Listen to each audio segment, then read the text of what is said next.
Good morning students, this is Gaurav. Welcome to online classes of GChem. So students, in this lecture we discuss about the solubility. आज हम solubility के बारे में पढ़ेंगे कि solubility होती क्या है, सॉलिड को लिक्विड में कैसे डिसॉल्व करेंगे, गैस को लिक्विड में कैसे डिसॉल्व करेंगे और लिक्विड को लिक्विड में डिसॉल्व कैसे करेंगे। इस टॉपिक को आज हम लोग इस वीडियो लेक्चर में कंप्लीट करने वाले हैं। क्लियर?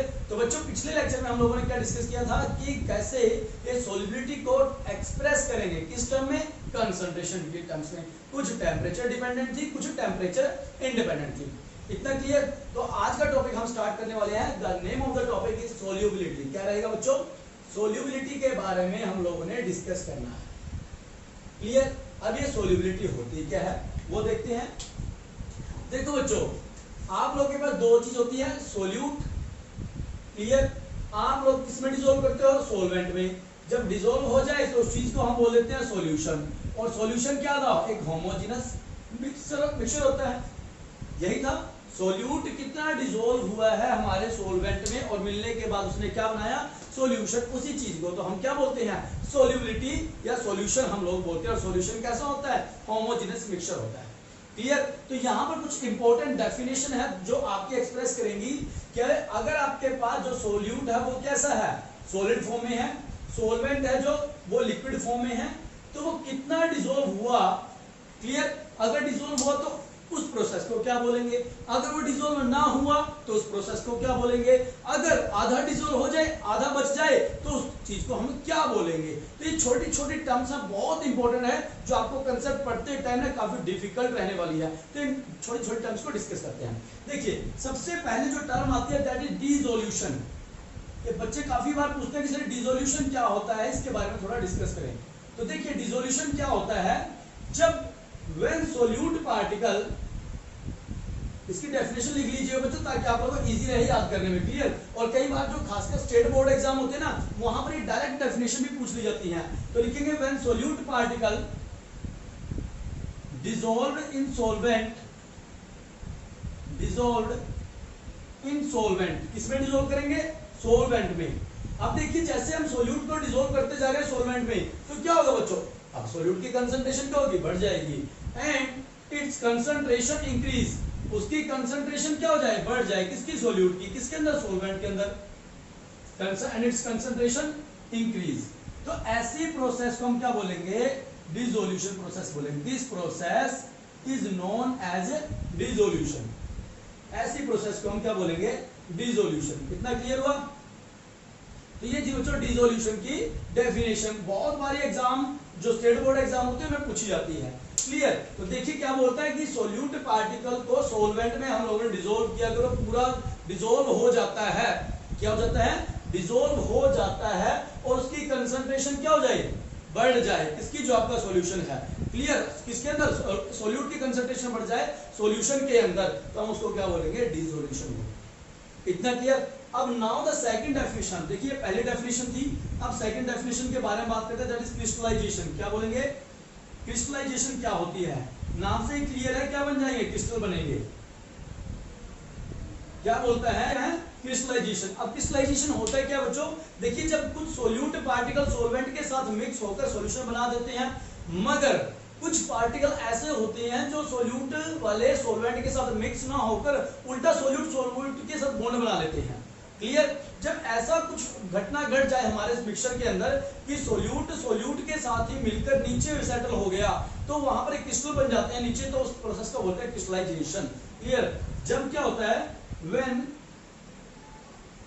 सम सोल्यूट पार्टिकल, जब कुछ solute particle, when some solute particle in solution, solution के अंदर,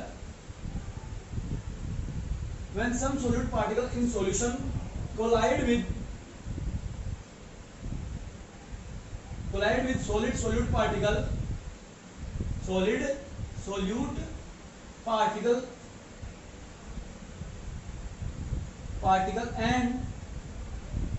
and can be separated easily, और आप उनको अलग कर सकते हो। Clear? and can be separated easily, ऐसी प्रोसेस को हम क्या बोलेंगे? This process is known as crystallization. क्या बोलेंगे? This process is known as crystallization, हम उसको बोलेंगे क्रिस्टलाइजेशन। इतना क्लियर हुआ? एक बार दोबारा डिस्कस करते हैं क्या होता है बच्चों।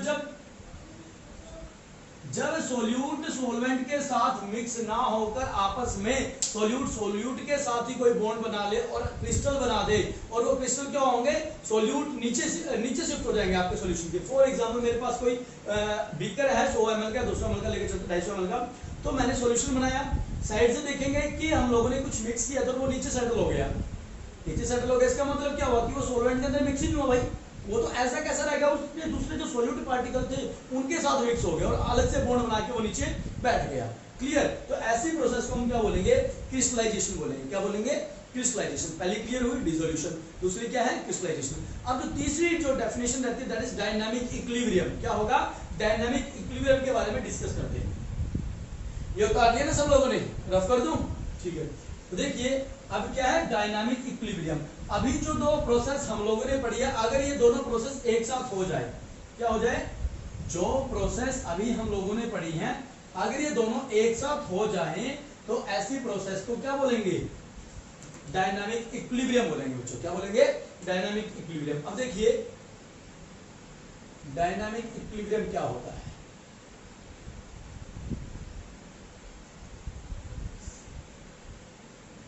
लिखिएगा, when dissolution and crystallization process, दोनों क्या है, प्रोसेस ही था भाई, टेक प्लेस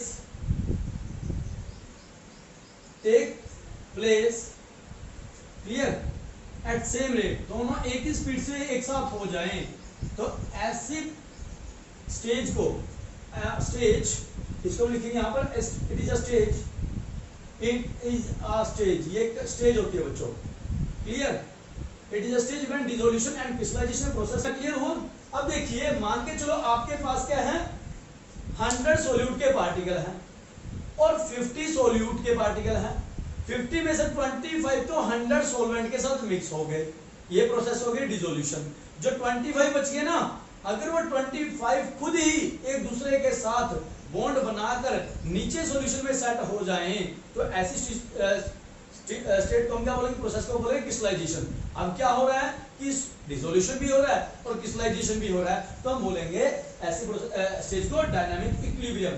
अगर दूसरी डेफिनेशन लिख सकते हैं हम लोग कि solute particle going into solution, कि जो सोल्यूट पार्टिकल जो सॉल्यूशन में चले गए, going solute particle going into solution यहां लिखेंगे it is that condition when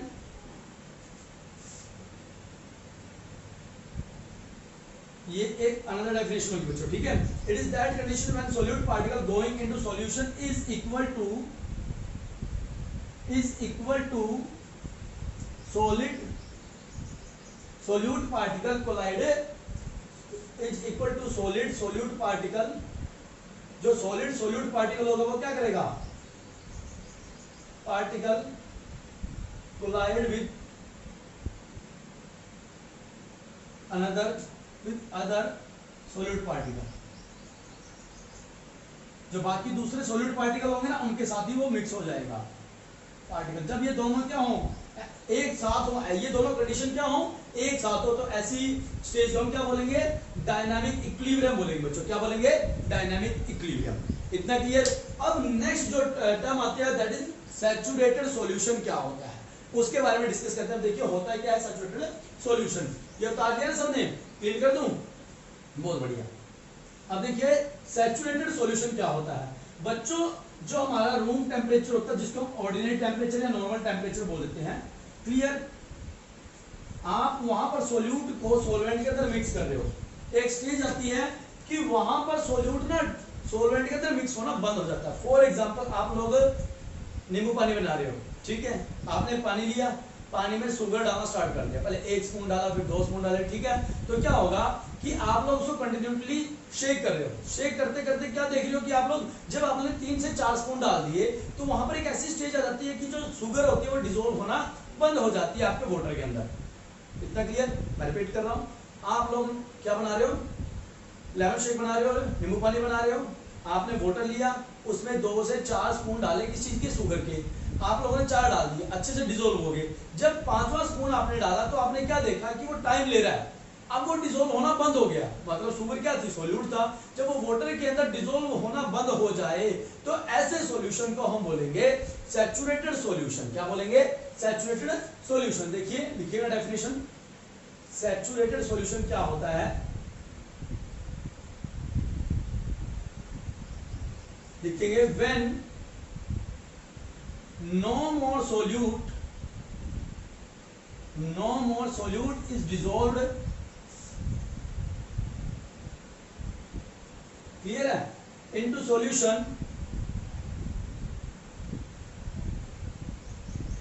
at normal temperature, जिसको रूम टेम्परेचर ही बोल सकते हैं, ऑर्डिनरी टेम्परेचर बोल सकते हैं, at normal temperature, क्लियर। तो when such as that solution is known as saturated solution, लिख देंगे ना बच्चों, क्लियर है। जब आपका सोल्यूट सॉल्यूशन के अंदर मिक्स होना बंद हो जाए तो ऐसे सॉल्यूशन को हम बोलेंगे सैचुरेटेड सॉल्यूशन। कब? Eight normal temperature, at room temperature, या फिर at the time of experiment. अब दूसरा आता है अनसैचुरेटेड सॉल्यूशन। अनसैचुरेटेड सॉल्यूशन, ये कंडीशन थोड़ा सा आप लोगों को पजल कर सकती है बच्चों। देखिए अब यहां पर क्या होगा, हम लोगों ने बोला था सैचुरेटेड के अंदर कि उसके अंदर सॉल्यूट ना रूम टेम्परेचर पे डिसॉल्व होना बंद हो जाता है, मगर अनसैचुरेटेड सॉल्यूशन में तो भाई डिसॉल्व करते जाओ, जितना मर्जी कर लो, ठीक है। व्हेन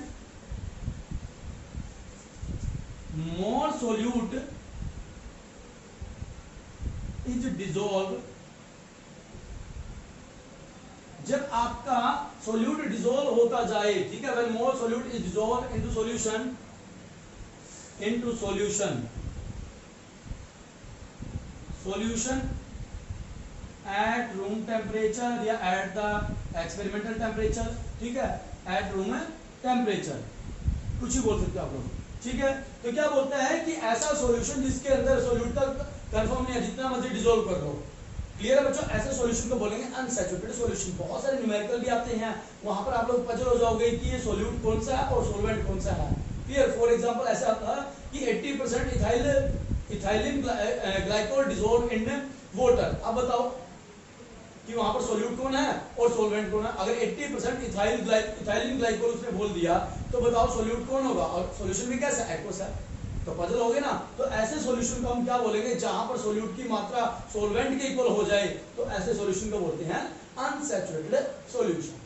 इतना क्लियर? तो बच्चों ये 5 हमारे पास जो टर्म थी जो सॉलिड इन लिक्विड के अंदर बहुत बार यूज होती है, तो इनको थोड़ा अच्छे से याद कर लेना, डिस्कस कर लेना और इनके साथ में नोट्स बनाते रहना, क्लियर, क्योंकि ये पॉइंट एग्जाम के पॉइंट ऑफ व्यू से बहुत इंपॉर्टेंट रहने वाली है। नेक्स्ट टॉपिक है हमारे पास, that is solubility of gas in liquid. क्या बोल रहा हूं, solubility of gas in liquid, उसको डिस्कस करते हैं। इसको रफ कर दूं,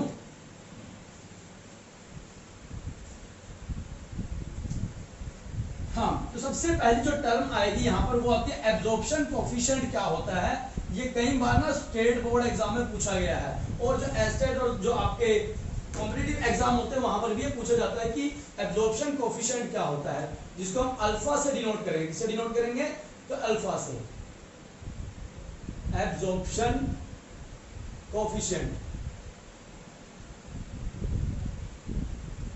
सिंपल एक लाइन में लिखे हैं तो बोलेंगे solubility of gas into solvent, कि आपकी सॉल्वेंट के अंदर solubility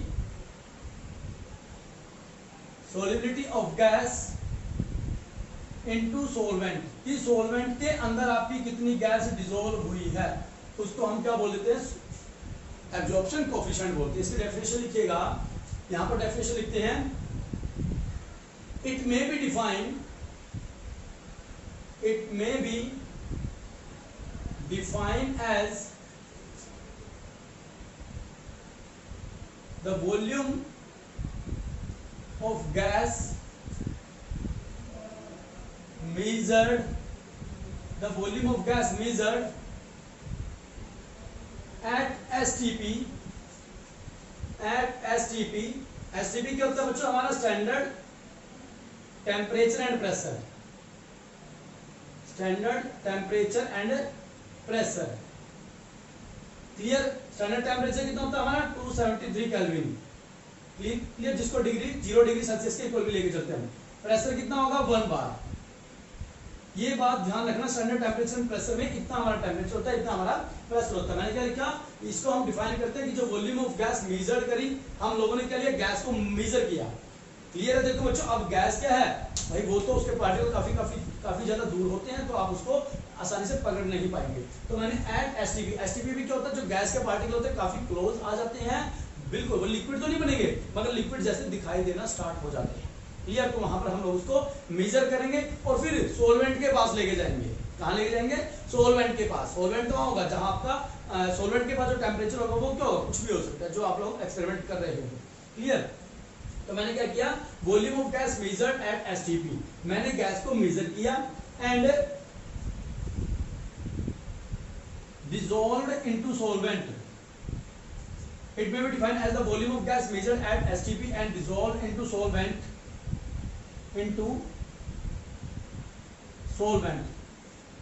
Clear? At the experimental temperature. At the experimental temperature. Temperature and pressure हम बोल सकते हैं। और वहां पर जो टेम्परेचर और प्रेशर क्या होगा? वो सेम नहीं होगा, वो डिफरेंट भी हो सकता है। क्लियर? हम लोगों ने एसटीपी पर उसको मेजर इसलिए किया क्योंकि जो गैस है ना वो काफी क्लोज आ जाएगी और हमें पता लग जाएगा कि हम लोगों ने कितनी गैस ली है, क्योंकि भाई हम लोग क्या पढ़ रहे हैं? सोलिबिलिटी पढ़ रहे हैं। अगर हम लोगों ने ऐसे ही ऊपर में रख दिया तो क्या पता कितनी गैस डिसॉल्व होगी और कितनी वापस चली जाएगी, तो हमें पता नहीं लगेगा। वो डिटेक्ट करने के लिए कितनी गैस डिसॉल्व हुई है, हम लोगों ने पहले गैस को मेजर किया है। क्लियर? तो उसके बाद देखो, उसके बाद मैंने क्या किया? ये मेरे पास कोई क्लोज कंटेनर है, ये मैंने इसके ऊपर वेट रखा, ये मेरे पास लिक्विड के पार्टिकल हो गए। किसके? सोलवेंट के पार्टिकल हो गए। अब मैंने जो गैस मेजर करी थी वो कहां रख दी? यहां पे रख दी, इसके अंदर डाल दिया और इस कंटेनर को मैंने क्या कर दिया? क्लोज कर दिया बच्चों। क्लियर है? तो अब जब जैसे ये नीचे प्रेशर लगाएगी गैस, तो देखते कुछ देर बाद, ये टाइम 0 की बात है, टाइम जब मैंने एक्सपेरिमेंट स्टार्ट किया है जस्ट, और जब मैं टेम्परेचर टाइम 1 आवर ले लो या 1 डे ले लो, टाइम आपका कुछ भी है, 1 दिन के बाद चेक कर रहा हूँ, 1 घंटे के बाद चेक कर रहा हूँ, कितनी मिक्स हुई है। क्लियर? उस चीज को हम बोलेंगे सोल्यूबिलिटी। क्या बोलेंगे? सोल्यूबिलिटी। और किस टर्म में मेजर करेंगे उसको? एब्जॉर्प्शन कोएफिशिएंट के टर्म में मेजर करेंगे कि हम लोगों ने गैस को मेजर किया एट एसटीपी और उस गैस को मैं अपने रूम में लेके आया जहां मैं एक्सपेरिमेंट कर रहा हूं।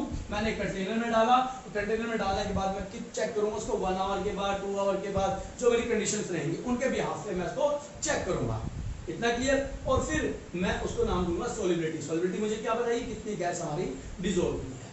इतना क्लियर? अब कुछ फैक्टर्स होते हैं बच्चों जो सोल्यूबिलिटी के ऊपर डिपेंड करते हैं, तो सोल्यूबिलिटी जिनके ऊपर डिपेंड करती है। क्लियर? देखिए पहला फैक्टर क्या आता है हमारे पास? जो पहला फैक्टर आता है that is nature of gas and solvent.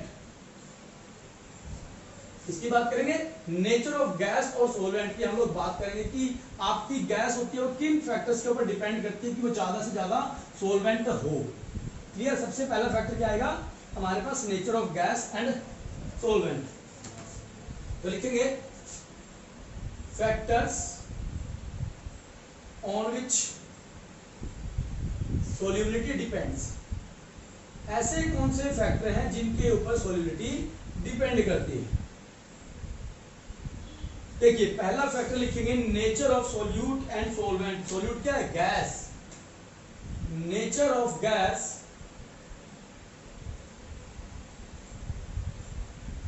और साथ में लिखेंगे एंड सोलवेंट। सोलवेंट क्या? हमारा लिक्विड। क्लियर? यहां सिंपल सी वो बात बोलूंगा कि like dissolve like, like dissolve like. तो बच्चों आप लोग कहोगे सर ये तो अब हम लोगों ने सॉलिड लिक्विड के अंदर भी पढ़ा था। बिल्कुल पढ़ा था भाई, मगर बच्चों एक बात बता दूं मैं आप लोग को, जो सॉलिड होता है वो गैस के कंपेयर में ज्यादा सॉल्युबल होता है अगर वो लाइक डिसॉल्व लाइक को फॉलो कर रहा है। गैस क्या होती है, उसकी एक प्रॉपर्टी होती है जो हम लोग काइनेटिक थ्योरी ऑफ गैसेस में प्लस 1 क्लास में पढ़ी थी कि गैस हमेशा ऊपर रहने की कोशिश करती है, क्लियर। तो जिसके कारण वो कम मिक्स होती है। तो देखिए अब जो अगर मैं बात करूं ऑक्सीजन और हाइड्रोजन गैस की, ये ऐसी गैस है जो बहुत कम डिसॉल्व होती है वो मगर ना के बराबर डिसॉल्व होती है, क्लियर। बात करूं कार्बन डाइऑक्साइड की, ये क्या होती है वाटर में आसानी से सोल्यूबल है। क्यों भाई, जो कार्बन डाइऑक्साइड होता है वो क्या होता है, पोलर मॉलिक्यूल होता है। क्या होता है, पोलर मॉलिक्यूल होने के कारण जो कार्बन डाइऑक्साइड है वो वाटर में थोड़ा ज्यादा मात्रा में डिसॉल्व हो जाती है, क्लियर। तो हम यहाँ पर लिखेंगे कि अगर आपकी गैस पोलर है और सॉल्वेंट भी पोलर है तो वो आसानी से डिसॉल्व हो जाएगा। अगर आपकी गैस नॉन पोलर है और सॉल्वेंट भी नॉन पोलर है तो भी वो डिसॉल्व हो जाएगा। वही चीज है जो अभी हम लोगों ने पहले पढ़ा था, वही चीज होता है nature of gas and solvent के ऊपर हमारी सॉल्युबिलिटी डिपेंड करती है, क्लियर। सेकंड फैक्टर रहता है हमारे पास, दैट इज टेम्परेचर। इस चीज को बच्चे थोड़ा सा ध्यान से समझना कि एक्चुअल में हुआ क्या है यहाँ पर। देखिए याद रखना हमेशा, टेम्परेचर होता है वो इनवर्सली प्रोपोर्शनल होता है सॉल्युबिलिटी के। टेम्परेचर क्या होता है, इनवर्सली प्रोपोर्शनल होता है सॉल्युबिलिटी के। मैंने वही कंटेनर दोबारा बना रहा हूं, देखिए ये मेरे पास एक कंटेनर है, इसके ऊपर मैंने वेट रखा W1, इतना क्लियर। गैस के पार्टिकल मैंने नीचे लिखे, ये मेरे किसके हो गए, सॉरी सॉल्वेंट के हो गए। सॉल्वेंट क्या है, लिक्विड है बच्चों, क्लियर। इतना थोड़ा भर देते हैं हम इसको, ये मैंने इसको लिक्विड से फिलअप कर दिया। अब मैं कुछ गैस लेके आया जो मैंने स्टैंडर्ड टेम्परेचर प्रेशर पे मेजर किया था कितनी गैस थी, उसको मैंने यहाँ डालना स्टार्ट कर दिया। स्टार्ट क्या कर दिया, डाल दिया और बीकर को जो कंटेनर है मेरा इसको अच्छे से बंद कर दिया, एनक्लोज कर दिया, कवर अप कर दिया ताकि गैस बाहर ना जाए, क्लियर है। अगर मैं यहाँ से टेम्परेचर इसको देना स्टार्ट कर दूं, क्या स्टार्ट कर दूं, मैंने इसको टेम्परेचर देना स्टार्ट कर दिया, मैं इसको टेम्परेचर प्रोवाइड कराऊंगा, क्या होगा, लिक्विड दो तरह का मिलेगा आपको, या तो वो वोलेटाइल होगा या नॉन वोलेटाइल होगा, कुछ भी हो सकता है। चलो फिर भी मान लेते हो कुछ भी हो, इसकी बात हम नहीं करेंगे। तो क्या होता है कि जैसे ही गैस के पार्टिकल को एनर्जी मिलना स्टार्ट होगी, कौन सी एनर्जी मिल रही है, हीट एनर्जी, तो गैस के पार्टिकल और ऊपर जाना स्टार्ट हो जाएंगे। क्या बोलता है, वो एनर्जी क्या होगा, गैस के पार्टिकल और ऊपर जाना स्टार्ट हो जाएंगे, तो जिसके कारण सॉल्युबिलिटी क्या होगी, और ज्यादा कम हो जाएगी। इतना बोलेंगे, सॉल्युबिलिटी क्या हो जाएगी, और कम हो जाएगी। अब देखिए तो मैंने क्या बोला कि temperature is inversely proportional to solubility. अब कुछ बात है, सबसे पहले कुछ कंडीशंस होती हैं कि कब हमारी सॉल्युबिलिटी बढ़ेगी। देखिए अगर आपकी डेल्टा एच की वैल्यू क्या है, ग्रेटर देन 0 है, डेल्टा एच की वैल्यू क्या है, ग्रेटर देन 0 है, तो मतलब प्रोसेस कैसी होगी, एंडोथर्मिक होगी। क्या होगी, एंडोथर्मिक। एंडोथर्मिक का मतलब होता है कि सिस्टम जो है आप लोगों का वो एब्जॉर्ब कर रहा है किसको, एनर्जी को, सिस्टम एब्जॉर्ब एनर्जी। ये तो बिल्कुल गलत हो गया ना, अपोजिट हो गया, क्योंकि हम लोगों ने एनर्जी दी है, तो मतलब डेल्टा एच की वैल्यू ग्रेटर देन 0 नहीं होनी चाहिए। इतना क्लियर। अगर मैं बोलता हूं delta H is less than 0, इसका मतलब रिएक्शन कौन सी है, एक्सोथर्मिक। क्या है बच्चों, एक्सोथर्मिक रिएक्शन होनी चाहिए। इसका मतलब क्या होगा कि सिस्टम, जो सिस्टम है हमारा, वहां से एनर्जी क्यों रिया है, सिस्टम रिलीज एनर्जी। बिल्कुल भाई ऐसे ही होगा। क्यों होगा, अब देखते हैं इसको, कि जैसे ही गैस के कुछ प्रेस, गैस क्या है, चारों तरफ प्रेशर लगाएगी, ऊपर भी लगाएगी, नीचे भी लगाएगी, दाएं भी लगाएगी, बराबर साइड में लगाएगी, तो ऐसे प्रेशर को हम बोलेंगे पार्शियल प्रेशर। क्या बोलेंगे, पार्शियल प्रेशर, क्योंकि कुछ प्रेशर ऊपर लग रहा है, कुछ प्रेशर लेफ्ट में, कुछ प्रेशर राइट में, और कुछ प्रेशर डाउनवर्ड्स लग रहा है, तो ऐसे प्रेशर को हम क्या बोलेंगे, पार्शियल प्रेशर। अब गैस के पार्शियल प्रेशर के कारण सॉल्युबिलिटी बढ़ना स्टार्ट होगी, मतलब सोल्यूट जब सॉल्वेंट के साथ मिक्स होना स्टार्ट होगा तो वहां पर बॉन्ड ब्रेकिंग होगी और फॉर्मेशन होगी, क्लियर। तो जिसके कारण सिस्टम से एनर्जी रिलीज होगी, तो डेल्टा एच की वैल्यू क्या होनी चाहिए, तो हम बोलेंगे delta H should be negative. Delta H की वैल्यू क्या होनी चाहिए, नेगेटिव होनी चाहिए बच्चों।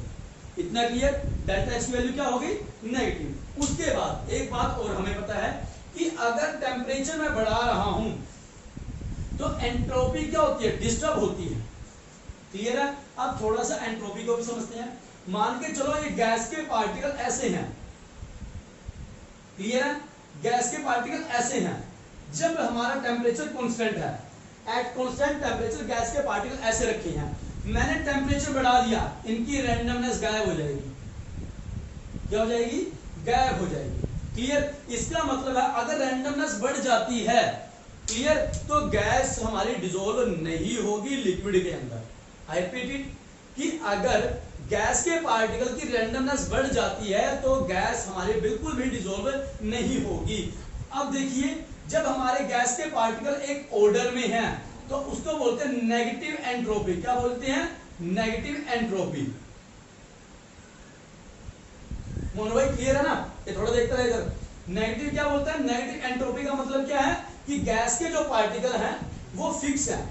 क्लियर, अगर मैं इनकी एंट्रोपी बढ़ा दूं, थोड़ी टेम्परेचर बढ़ा दूं, तो ये रैंडमनेस में आ जाएंगे, कोई इधर भाग जाएगा, कोई इधर उधर भाग जाएगा। इस चीज को बोलते हैं पॉजिटिव एंट्रोपी। क्या बोलेंगे? Positive entropy. और पॉजिटिव एंट्रोपी को मैं कैपिटल एस से, एंट्रोपी को कैपिटल एस से डिनोट करने वाला हूं। इतना क्लियर? तो मुझे क्या क्या मिला कि डेल्टा एच की वैल्यू क्या होनी चाहिए? नेगेटिव होनी चाहिए। एंट्रोपी आल्सो नेगेटिव, जो एस की वैल्यू है वो भी क्या होनी चाहिए? नेगेटिव होनी चाहिए। क्लियर? अब देखते हैं कि कौन सी कंडीशन होती है कि जो गैस है वो डिसॉल्व होगी किसके अंदर? सॉल्वेंट के अंदर। देखिए, तो एक थर्ड कंडीशन आती है हमारे पास जिसको बोलते हैं गिब्स फ्री एनर्जी। क्या बोलते हैं? Gibbs free energy. उसकी वैल्यू क्या होती है? Delta G is equal to delta H minus T delta S. ये थर्मोडायनामिकल एक इक्वेशन है जिसको बोलते हैं गिब्स फ्री एनर्जी। ये जो डेल्टा जी होता है इसको बोलते हैं Gibbs change in Gibbs free energy. अगर ये हमारे पास क्या हो? ग्रेटर देन जीरो हो। क्या हो? ग्रेटर देन जीरो हो तो हमारी रिएक्शन नहीं होगी, तो बोलेंगे नॉन स्पॉन्टेनियस प्रोसेस। क्या बोलेंगे? नॉन स्पॉन्टेनियस प्रोसेस, मतलब प्रोसेस नहीं होगी। क्लियर? अगर मैं बोलता हूं delta G is equal to zero, मतलब ये वाली टर्म क्या हो जाए? जीरो हो जाए, तो उसको बोलेंगे एट इक्विलिब्रियम। तो हमारी जो प्रोसेस होगी वो इक्विलिब्रियम में होगी। इक्विलिब्रियम का मतलब मैंने भी बताया था कि जितना सोल्यूट सॉल्वेंट के साथ मिक्स होकर सॉल्यूशन बना रहा है उतना वो वापस कन्वर्ट हो रहा है। क्लियर? अगर डेल्टा जी की वैल्यू क्या हो जाए? नेगेटिव हो जाए, मतलब ये वाली टर्म हमारी कम हो, ये वाली टर्म हमारी कम हो जाए, तो हम बोलेंगे कि ऐसी प्रोसेस को बोलेंगे स्पॉन्टेनियस प्रोसेस। कि हमारी जो प्रोसेस होगी मतलब सॉल्युबिलिटी होगी गैस की वो बढ़ जाएगी। क्या बोलेंगे? सॉल्युबिलिटी ऑफ गैस बढ़ जाएगी। Spontaneous process. सागर कुमार समझ आ रहा है? तो ऐसी प्रोसेस को क्या बोलेंगे? Spontaneous process. क्लियर? तीन चीज मिल गई। डेल्टा एच क्या होना चाहिए? नेगेटिव होना चाहिए। एंट्रोपी वो भी नेगेटिव होनी चाहिए। डेल्टा जी नेगेटिव होना चाहिए। अब देखिए, अगर डेल्टा जी की वैल्यू नेगेटिव कैसे आएगी? डेल्टा एच रखा, अगर मैंने टेम्परेचर बढ़ा दिया, भाई मैंने क्या किया? टेम्परेचर बढ़ा दिया, तो ये वाली टर्म कभी भी नेगेटिव नहीं आएगी। तो जो एंट्रोपी, जो डेल्टा जी की वैल्यू होगी वो क्या रहेगी? होगी तो नेगेटिव, मगर वहां पर क्या हो जाएगी? यहां पर टेम्परेचर बढ़ जाएगा जिसके कारण एंट्रोपी क्या हो जाएगी? डिस्टर्ब हो जाएगी। क्लियर है? और वहां पर हमारा डेल्टा जी की वैल्यू क्या हो जाएगी? पॉजिटिव। अब देखिए, डेल्टा जी टेम्परेचर मैंने कांस्टेंट रखा, तो इसका मतलब क्या? एंट्रोपी क्या होगी? जो डेल्टा एच की वैल्यू आएगी नेगेटिव, तो यहां पर क्या हो जाएगा? Delta G is equal to delta H क्या होना चाहिए? वो पॉजिटिव होना चाहिए, माइनस डेल्टा एच। तो यहां पर माइनस माइनस प्लस करूंगा तो क्या आ जाएगा? T delta S. और यहां से मैं वैल्यू निकालूंगा, जो वैल्यू आएगी मेरी वो क्या आएगी? डेल्टा जी हमारे पास क्या होगी? नेगेटिव टर्म आएगी। Is it clear? क्योंकि यहाँ पर जो इंथैल्पी होगी सिस्टम, डेल्टा एच क्या होता है? Change in enthalpy in the system, कि सिस्टम के अंदर एनर्जी का कितना चेंज हुआ है, वो हमारा टी डेल्टा एच से ज्यादा होने वाला है, जिसके कारण डेल्टा जी की वैल्यू भी नेगेटिव आएगी। इतना क्लियर? तो यहाँ से क्या रिजल्ट निकल के आया कि जो टेम्परेचर है वो इनवर्सली प्रोपोर्शनल होता है सॉल्युबिलिटी के। ये था हमारे पास सेकंड फैक्टर। अब रहता है थर्ड फैक्टर, जो रहता है थर्ड फैक्टर हम क्या बोलेंगे? प्रेशर। क्या बोलेंगे बच्चों? प्रेशर। और यहीं से एक साइंटिस्ट का भी नाम आएगा जिसने एक लॉ दिया था, उस लॉ को हम बोलने वाले हैं हेनरी लॉ। क्या बोलेंगे? Henry law. अब देखिए हेनरी ने क्या बात बोली, किस बात पे वो अड़ गया था कि भाई गैस कब डिसॉल्व होगी हमारे सॉल्वेंट के अंदर। तो थर्ड जो हमारे पास टर्म आएगी, जो फैक्टर आएगा वो आएगा प्रेशर। अब यहां पर एक साइंटिस्ट आया जिसका नाम था हेनरी, और यहीं से उसके नाम पे एक लॉ निकल के आया, हेनरी लॉ। क्या निकल के आया? Henry law. इसने बोला कि the partial pressure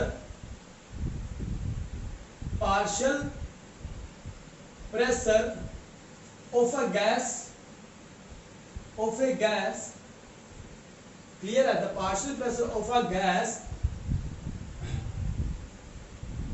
is directly proportional,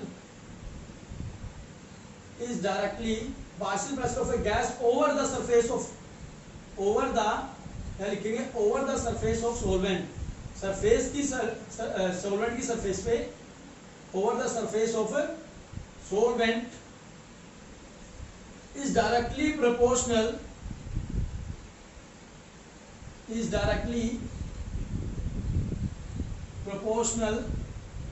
clear है, the partial pressure of a gas over the surface of solvent is directly proportional to the mole fraction of a gas,